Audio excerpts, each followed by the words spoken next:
we recommend listening to the CW Pod with a glass of Steeple Ridge Bourbon. Grown, distilled, well-rested, and bottled in Erling, Iowa. Now from the Channel Seed Studios, this is the CW Pod, fueled by Steeple Ridge.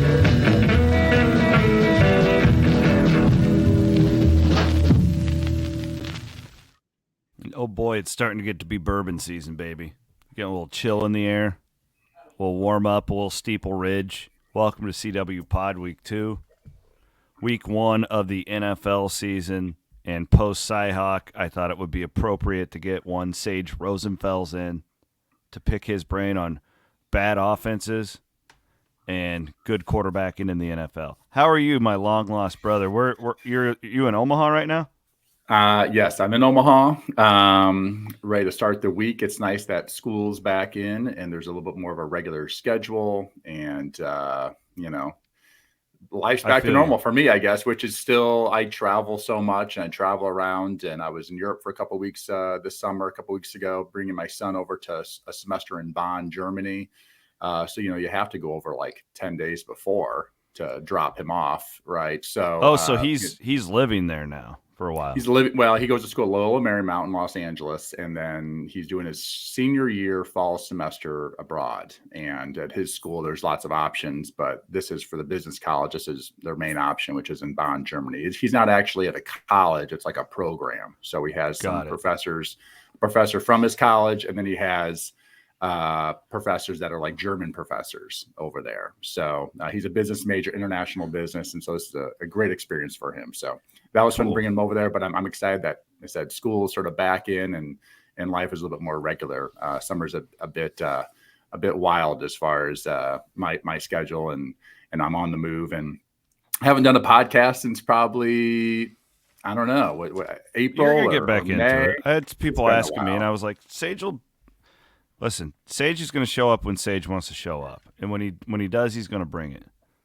I need to show up. So I need to get it on my schedule and start doing it once a week. I really enjoyed it. I was going about once a week, maybe every other week there for most of last year.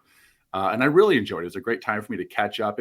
I would go through my phone and be like, who do I want to talk to that I haven't talked to in 10 years? And then I would get them on the pod. So that was really enjoyable, but I don't know why I stopped. I just stopped. So I thoroughly enjoy it. And you pay so well. I mean, it really adds to my retirement, which is great. It'd be great if you'd fill out your forms when we send them my over. W-2 or 1099 or whatever. We send Sage a form and he just doesn't send it back. Yeah. Buy me dinner. That's probably the better way to pay me. Handle that. How about a bottle of Steeple Ridge Bourbon? I think you'd like. Yeah. That. How about a case? After the Iowa State? They really do make. Day. They make good stuff. I got to take you out to the Hoffman farm out there. This is something that a guy like you would really like. Everything from their bourbon, from the water to the grains to everything, is made right there on their farm in a small town in Iowa. I was in Europe, I went from Venice to Lake Como up through Switzerland and ended in Amsterdam. And one thing that I hear from people is that their water is different over there in the sense of not, that they have different like regulations on what can be put in water. And of course, different regulations on what can be put on like the soil for farming. And that has a big impact on how like water tastes and how beer or whiskey and things come out on the other end, right? That is it. That I found that interesting. They have different sort of Europe regulations over there that are more strict than in the United States, and so that's why sometimes things like wine taste different.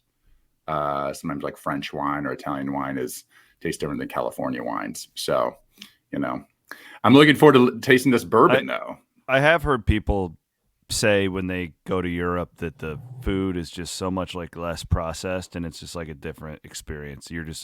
They come back and their body just feels better. Yeah, I've heard that too. And I think all the walking. The United States is so big and we're so spread out that you have to have a car to live. And there things are so compact. I mean, you can be in one major city and another major city is 2 hours away. And so people train it more, and the cities are just so much more dense because they were built pre-car.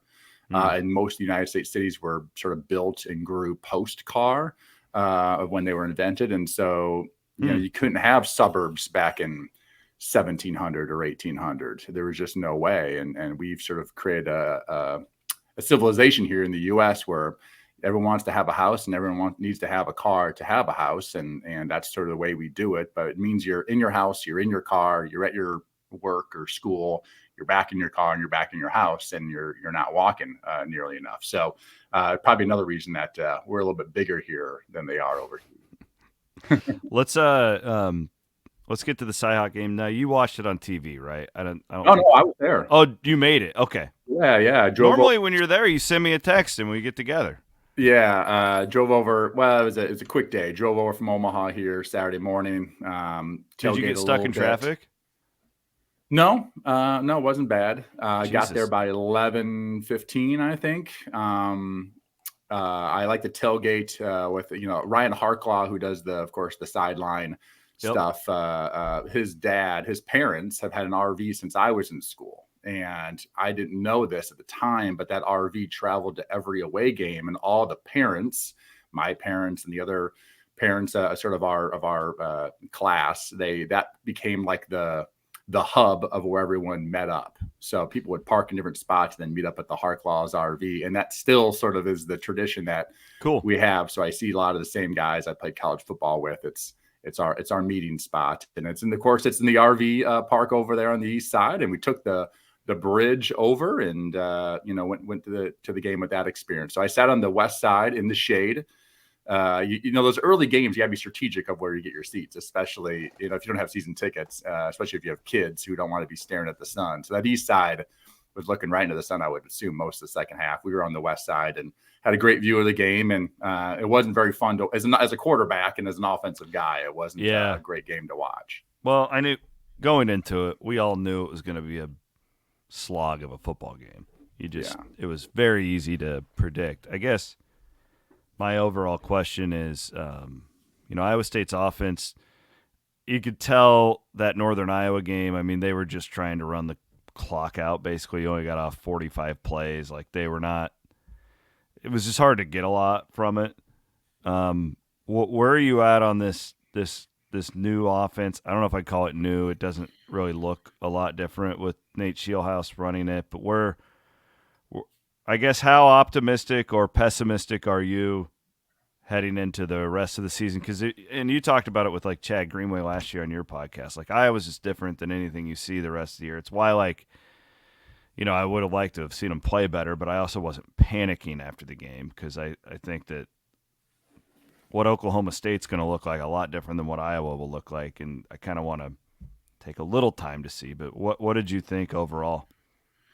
The offense to me looked pretty similar to the past offenses. I know Scheelhaase was the running backs coach, run game coordinator past couple of years, and now is the OC. And of course, Matt Campbell seems like I feel like he's involved with the offense.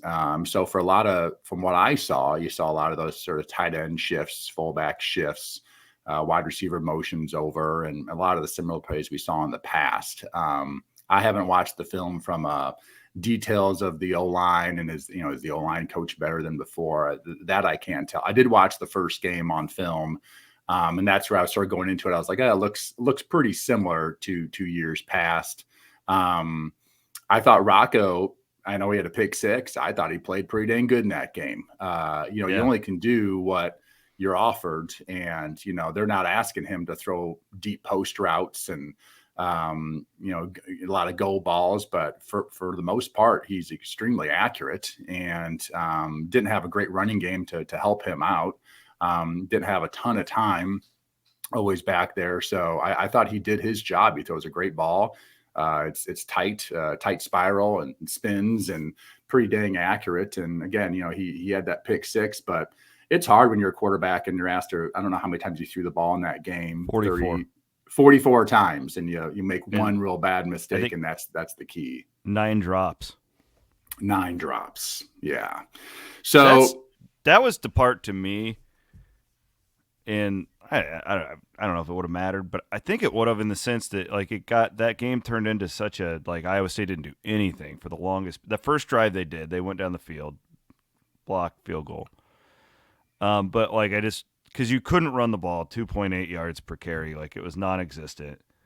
A lot of those drops, to my amateur mind, they looked like they were trying to supplement the running game. I mean, they were just really short crossing pass. They didn't throw downfield at all. No. And probably smart against that Iowa defense, to be honest. We've seen way more mature quarterbacks than Rocco Beck lose their mind against Phil Parker. The Iowa defense forever. It's funny. I played golf last week with Todd Doxson, whose son's on the team, and Todd actually called that first game against Northern Iowa. He did the color, and we played golf the other day. And the Iowa guy, he was a defensive back. He's probably 35 now, and he played for the Parker,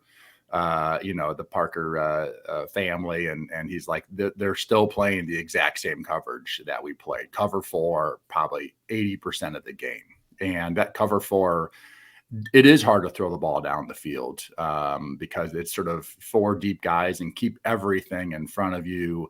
But yet those safeties are they want to get up in the box and stop the run. And so in some ways you sort of have 9 guys in the box, but yet you're sort of preventing, deeper throws, and they keep the ball in front of you. So that first drive was nice. I mean, you have to be patient against that type of defense, and you have to execute at a high level. And I think the Kirk Ferentz and the Parkers over the years have known, like, it's just hard for 18, 19, 20, 21-year-olds to execute on 14, 15 play drives. And Iowa State did a pretty good job at the first drive. And of course, the second to last drive, they did a great job just methodically working the way down the field. But, as we saw sort of at the end, man, I think took so much time at that second to last drive. I saw Campbell's response as far as, you got to execute and sort of have one really good drive to put yourself in position. But it took so much time, and that's what they just sort of bleed you to death defensively. And a lot of times young players, they drop a pass, they make a mistake, an offensive lineman whiffs on the block, and the quarterback throws the ball to the other team. That's their goal, and they've been doing it for a long, long time. And the Hawkeye defense has had a ton of success doing that. Yeah, a former Iowa player, I was having a similar conversation last week, and his theory on the defense and Phil Parker's theory is that he just doesn't believe that most college quarterbacks can be patient for that long. Yeah. The old Tampa Bay, that Tampa 2, everyone probably heard about back in the days, right?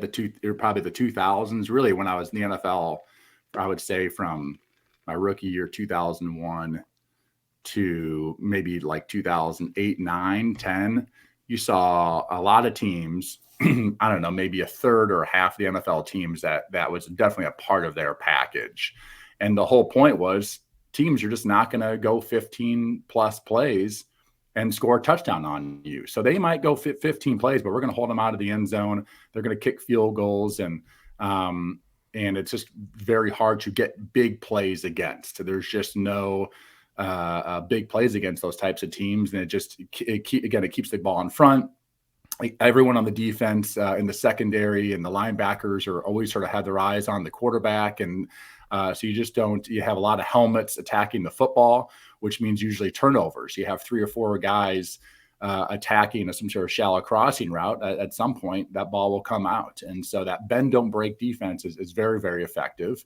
It makes for sometimes boring football games, but it's worked in the Big Ten for a long time with Iowa defense. And it's not like they have a bunch of first round draft picks over there, but yet they've got a very efficient defense. And Iowa State, they struggled, most of that game, all but really 2 drives of really moving the ball consistently against it. And per the, Phil Parker's design, Iowa State would drop a pass here and there, or we would miss a block here and there, or our run would be for a -4, and you just can't make up for it. And it's hard. It's hard to execute at a high level with college football players against that style of defense. I think, and I want to pick your brain on what you saw from Iowa's offense too, but kind of to wrap up Iowa State. So I guess my fear, and I don't know. I don't want to overreact because, again, Iowa's just so different, okay? But my fear after watching the first few games is, man, like, one, the running the ball. They didn't really run it consistently against Northern Iowa either. And two, it's like the downfield thing. Like, I think that tight end from your neck of the woods in Nebraska is going to be really good, Bramer. Fascinating, Sage, if you watch the tape, watch that Iowa was spying Cooper DeJean on him in the second half, which that tells you, if Phil Parker's doing that with his All-American corner, tells you two things. One, they didn't really have a lot of respect for the Iowa State wide receivers. And two, it's like that guy stood out to them in week one. But, Iowa State just really – I didn't even know, like, there were a couple times where Iowa State's, young running backs would just run behind the line of scrimmage and get tackled, and all of a sudden it's 2nd and 14 or whatever, and it's like, what's your downfield plays? Like, and I don't – it's not really the quarterback. I feel like he can probably throw that pass. It's just it seems like such a sideline-to-sideline offense right now. Do you – for a you Iowa are right. It is a sideline to sideline offense. They run laterally, and now everyone knows running up the middle versus Iowa is like impossible. That's like their strength. So you have to run sort of outside zone or sweep, type plays to get around the way they cog the middle of the field. And then Iowa State's offense, the passing game is more sideline to sideline with some go routes on the outside when they get the right look, but they just don't throw a lot of post routes. Now in quarters defense, cover 4 defense, you'd like to suck up those safeties with some sort of play action or even a receiver or a tight end running in their direction and then have a post go down the outside. And we just don't seem to do that. We don't seem to sort of have those shots. And I saw it in the NFL a ton yesterday. Kirk Cousins threw a post route for a touchdown versus cover 4. It doesn't seem like it's a big part of our offense. So we're not designing things to attack at least that cover 4 coverage. I just don't see a lot of post routes in general for this Iowa State offense connecting. I did think that first drive was fascinating to me. They went after Iowa's weak spots pretty effectively. They put a lot on the quarterback, which I didn't think that they would. But that's also where it's all scripted out. And like, you know exactly what you're doing going into that one. And here's where I'm at. Like, I do think that it's usually somewhere that you're not as bad as you look or you're not as good as you look, right? That's what coaches tell me, at least. How much faith do you have that in the next – I think the next 2 weeks are critical for this program right now. You're only a 2-point favorite at Ohio. You have to win that game, assuming you do. This Oklahoma State team is very beatable coming in 2 weeks. You could be 3-1 and in a really good spot. You really could.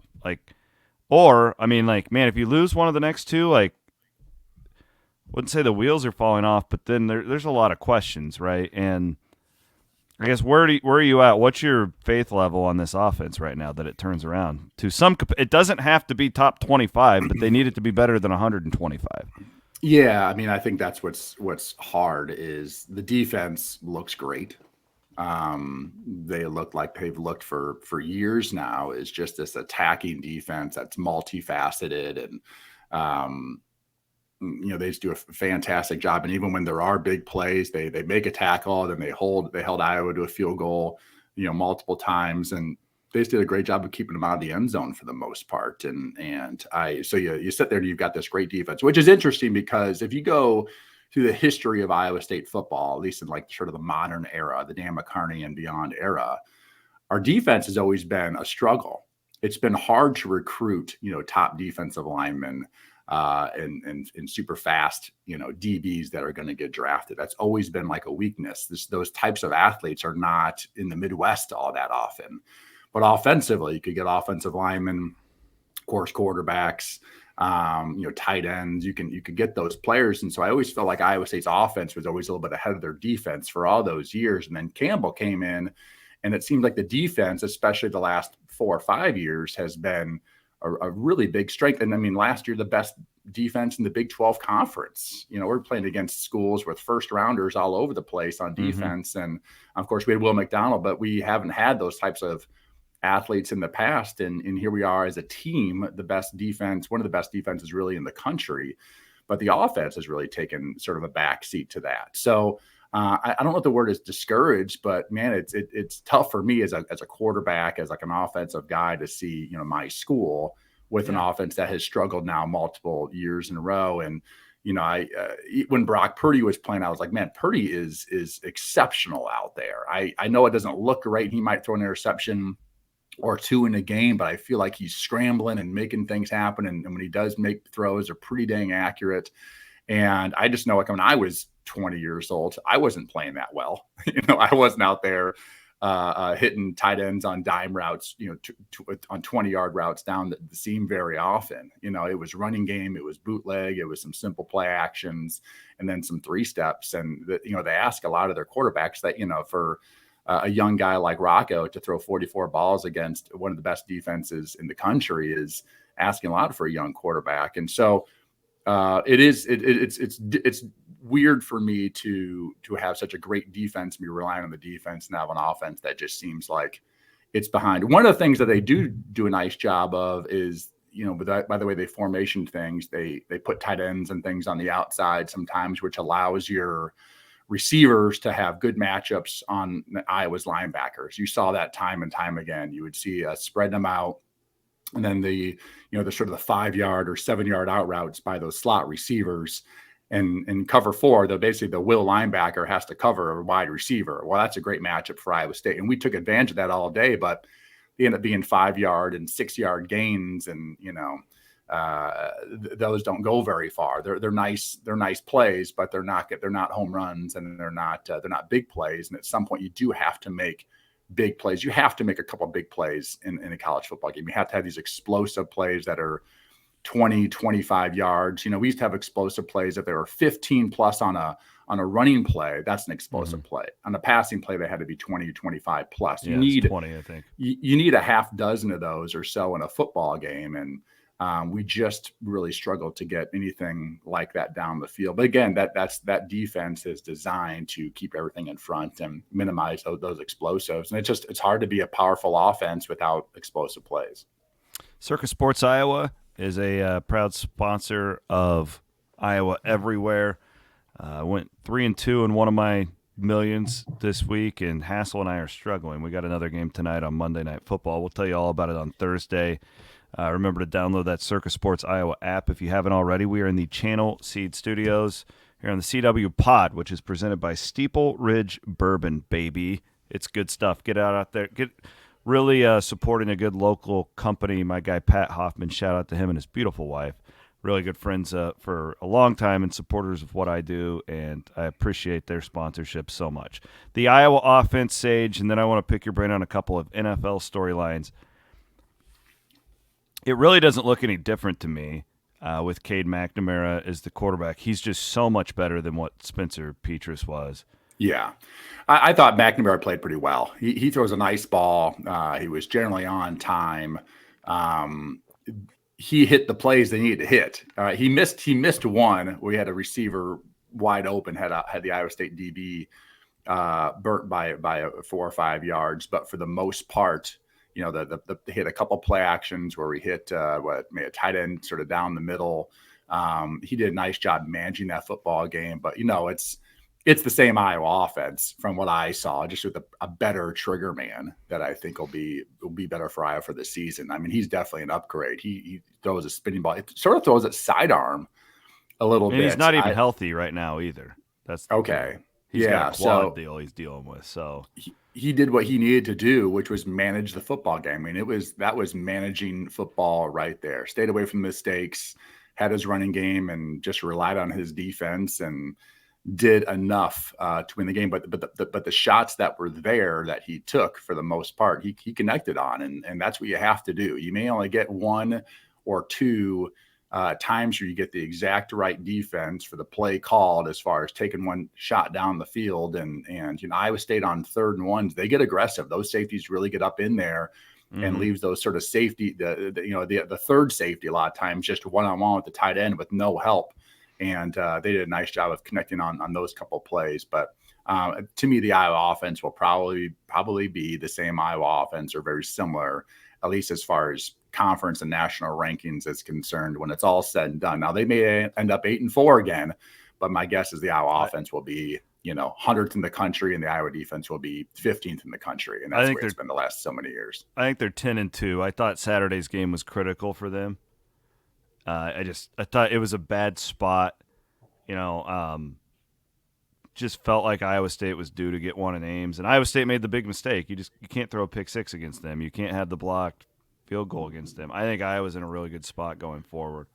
For most of the game until that second to last drive where we scored the touchdown. I mean, in a sense, our offense was losing to itself 3-7. We'd scored 3 points and we'd give them 7. I thought too.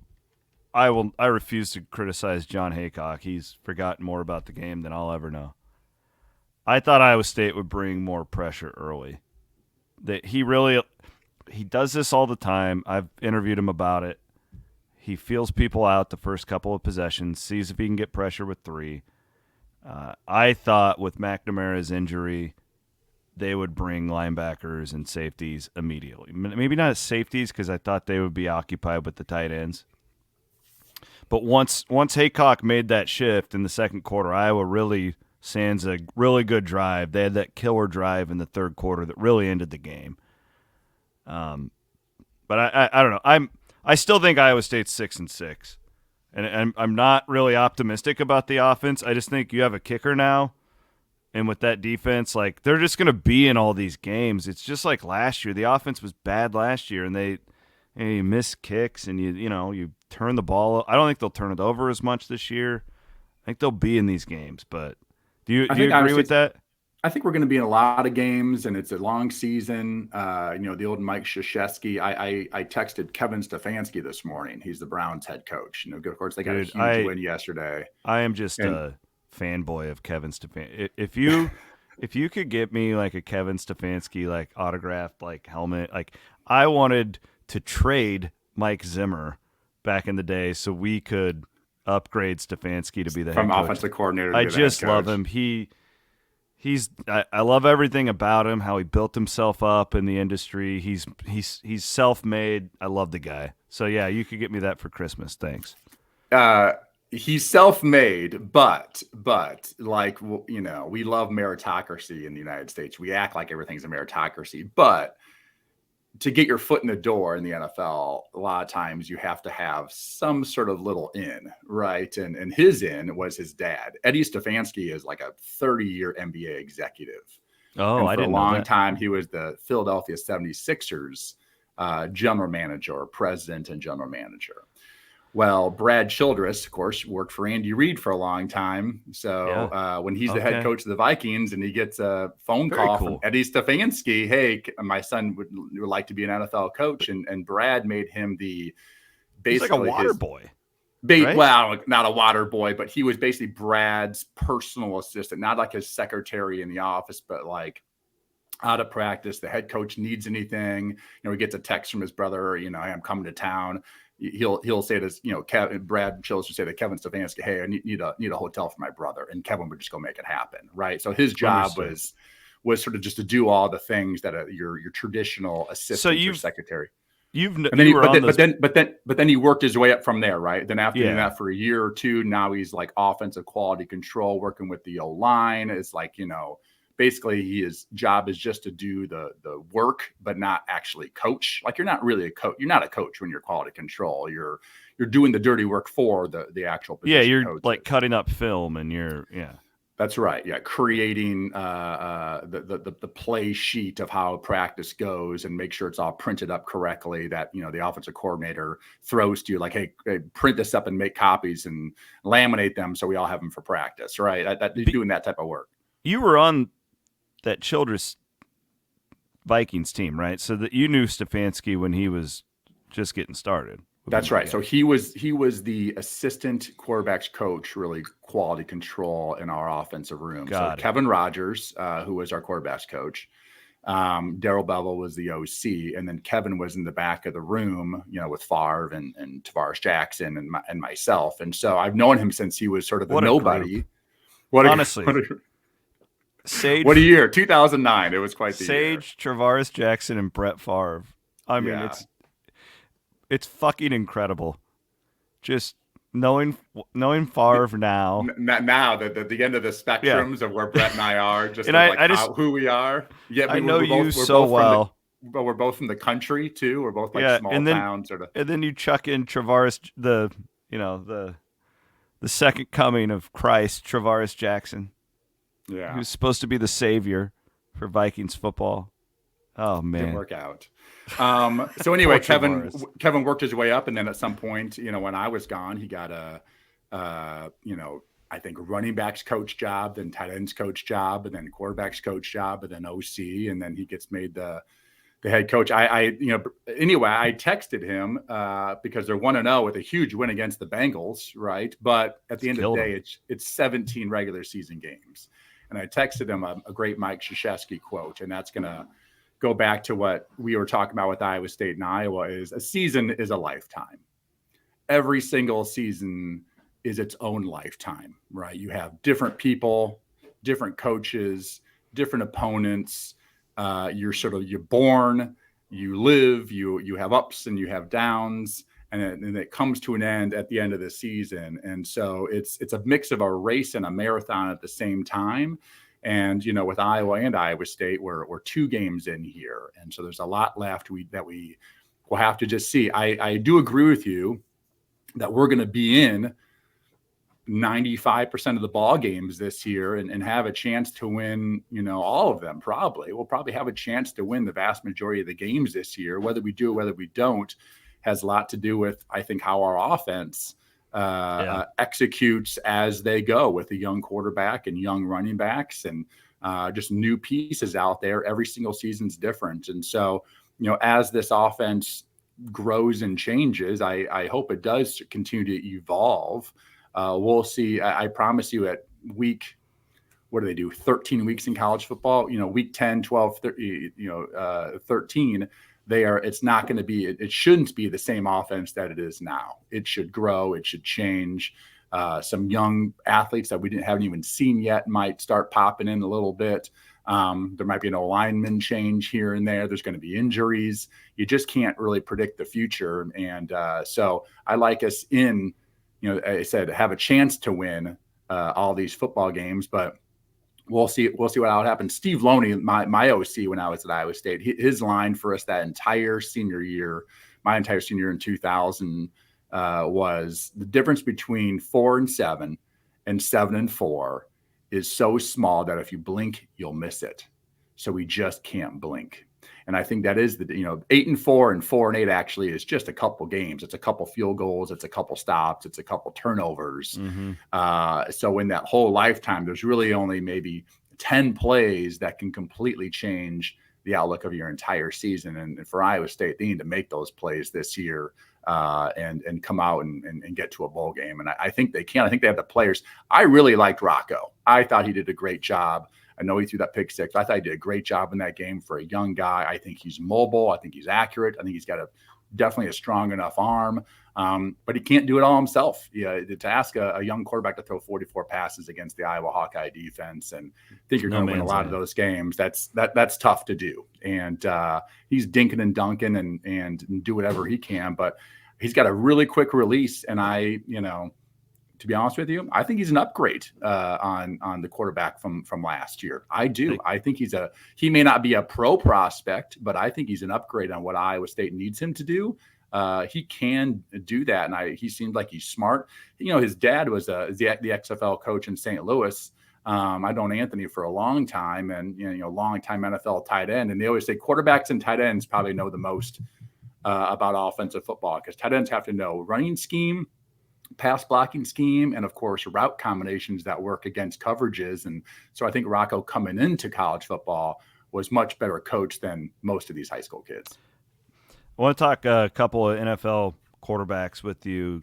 Jordan Love's debut, not his debut, but his real debut is the man. In Green Bay. They go in and really punk Chicago 38-20. They scored 28 points in the second half yesterday. Really, man, if you're a Bears fan, you've got to be distraught. You think Justin Fields, you've made these, what appears to be good draft picks, but your offensive line still isn't there. And then so Rodgers is gone. It's Chicago's time to make the leap, and maybe they still will. But then Jordan Love comes in and just, takes a big dump in your backyard, 3 touchdowns. What did you think of that? Is he what are you hearing, I guess, from your NFL people on Jordan Love?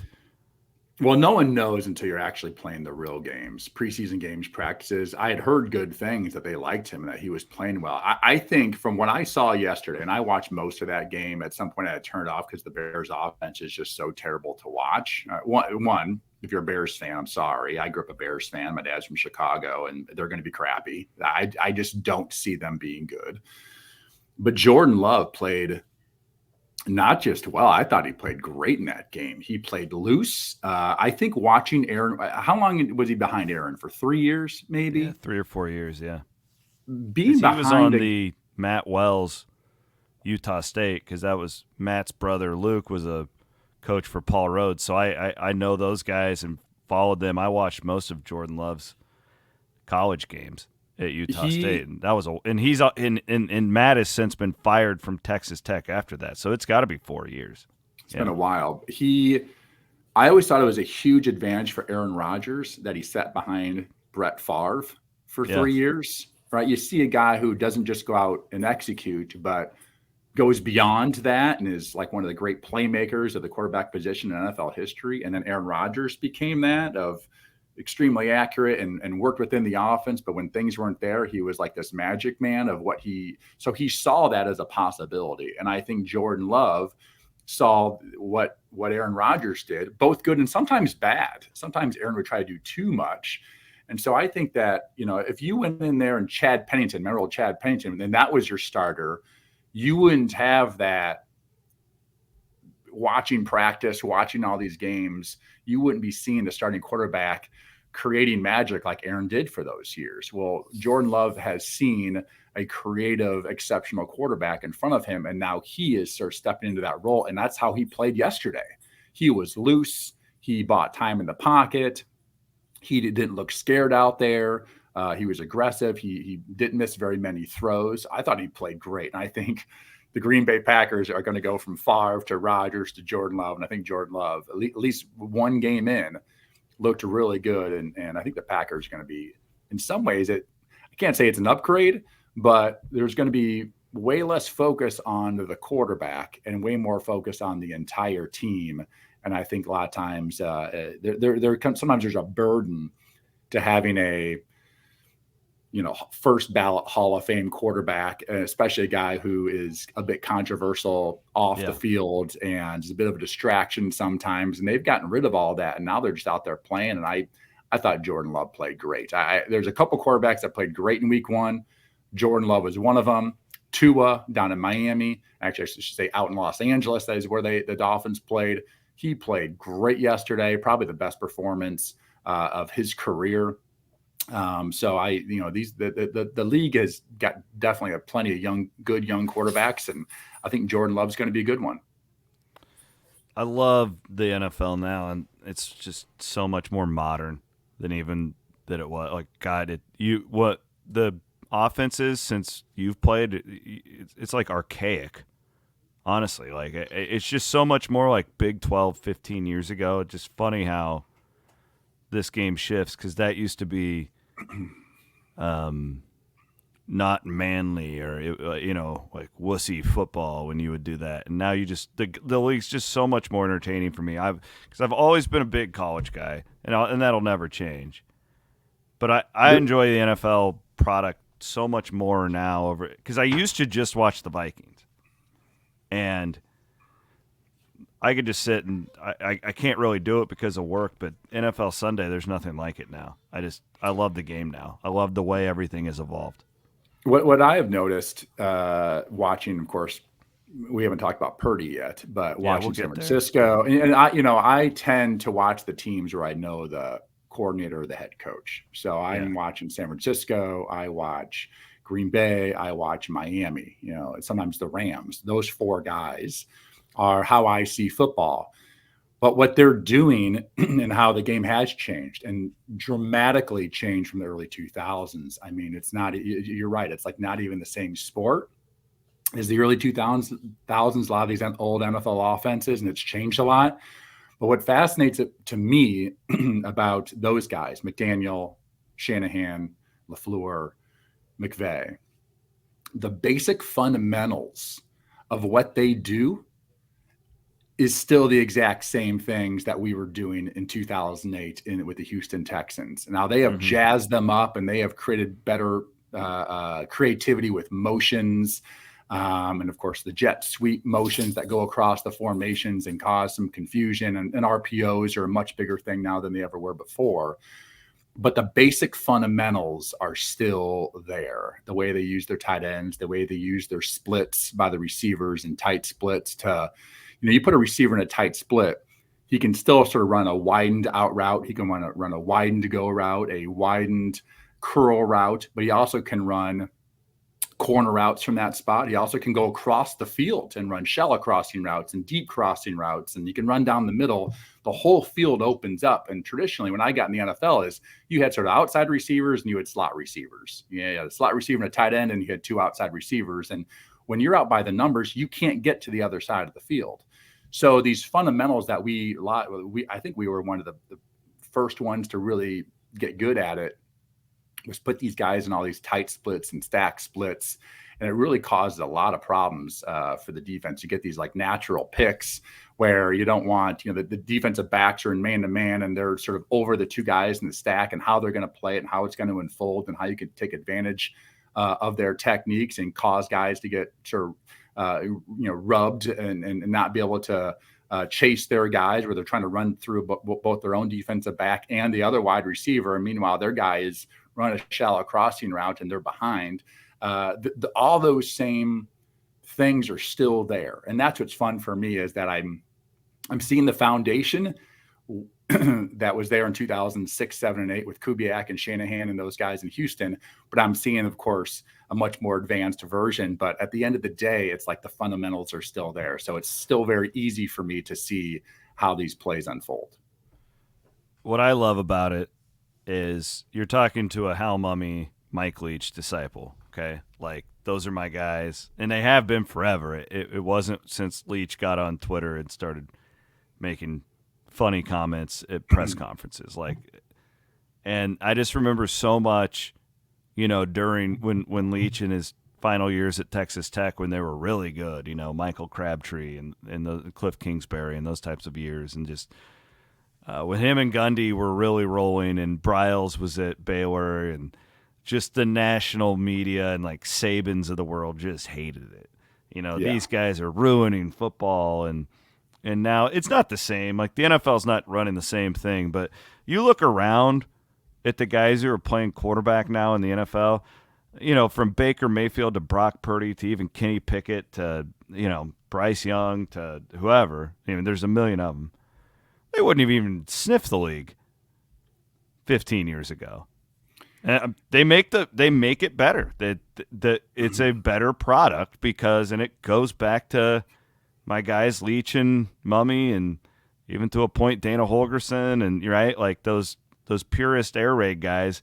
They're not running air raid. The 49ers aren't running that. But man, I'd love to sit down with your guy Kyle Shanahan sometime, and who are your influences and stuff like that, and have that conversation, because you just see pieces of it.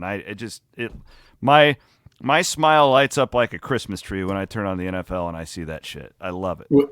When I first got in the league, Marty Schottenheimer, Washington pre-Commanders, that was our name. Oh yeah. Our offensive coordinator, Brian Schottenheimer, who's the Dallas offensive coordinator now, he was a quarterbacks coach. He was 26, his first real job. He had been coaching some college before that. Our offensive coordinator had come from the Kansas City Chiefs as their running backs coach. We were running the same plays as Joe Montana ran in the early 90s when he went from San Francisco to Kansas City. The West Coast offense during that time, which had over half the league running these plays, in a sense, it was like the Bible. It was like, this is what it is. Don't question it. These plays work. This is the depth. This Bill is Walsh, baby. Yeah, it was just, and if you were a coach and you went outside that, it was like, ooh, be careful. you're like breaking of the tradition of Bill Walsh and this set in stone, this is how offense works. What I love about this crew of younger coaches is when they were in Washington, and I don't know if you listen to that podcast. You should listen to the Jordan Rodriguez podcast if you haven't already. Okay. And she interviews all these coaches, including Robert Saleh, who was also, he's a defensive coach, but he was on that staff, and I was in Houston as well as quality control. He interviews all these guys and talk about, from Houston to Washington and beyond. And when these guys were in Washington, they decided, well, why not? Why don't we just try this play? This makes sense. Like if you can explain it to Kyle, who was the OC for his dad, Mike, if you could explain it and made sense, let's just do it, even though no one's ever done that before. And so there's an aspect of, we all know, old minds and young minds. And a lot of times old minds go, why this has worked for me for 2 decades. And so why would I don't want to change that up, because it's worked for me. I'm the head coach. I've had success. I don't want to mess with that. And then young minds are always, it's just like natural. Young minds are like, well, why do we do it this way? Yeah. This doesn't make sense. Why could we do it this way, but also maybe just change it up a little bit and change the split and still do the same thing? And young minds just naturally have this questioning of authority, questioning of the West Coast Bible of like, why do we have to do it that way? And why couldn't we do it this way, or just change it up and make it simpler? And that's what we've seen now with the NFL over the last 10 years. And it has made the game much more exciting, much more fun. And there's more variables out there. And I think it creates for a much better product. And you're seeing with the quarterbacks, you see a guy like Tua really struggle, new offense comes in, and all of a sudden Tua is one of the best quarterbacks in the NFL. I mean, he led the NFL in passer rating for either the entire year last year or almost the entire year. And before that, people were thinking like, maybe Tua is not going to be what we all thought he was going to be. Daniel Jones last year. Yeah. So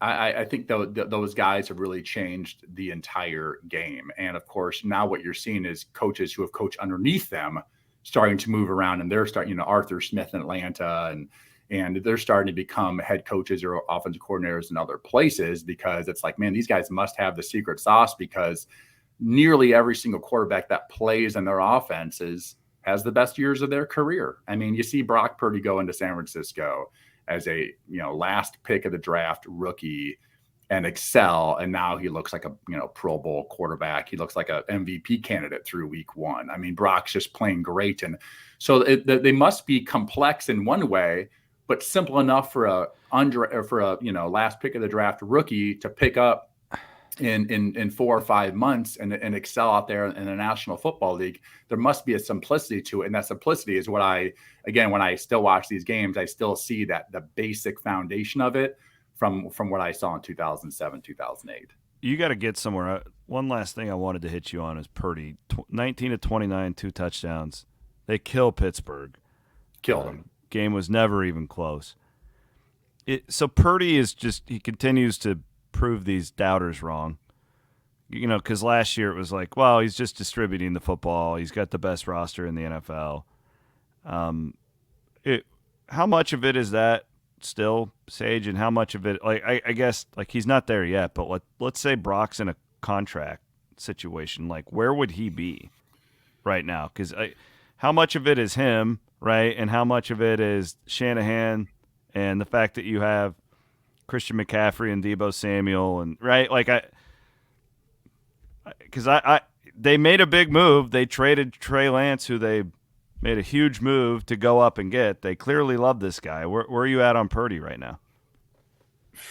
I think he's already a top 15 quarterback in the NFL. I do. I give you credit too. I remember you texting me. It was at one point where Iowa State fans were kind of starting to get on him towards the end. And I don't remember exactly what point it was, and you were like, this is madness. Brock Purdy's the best quarterback that's ever come through. Like, he's doing things out there, like, and you saw it as like his junior year. I saw it almost right away. I was like, man, this kid is incredibly gutsy. It's hard to go out there as like a freshman, and again, that offense, similar to what the current offense is, asked a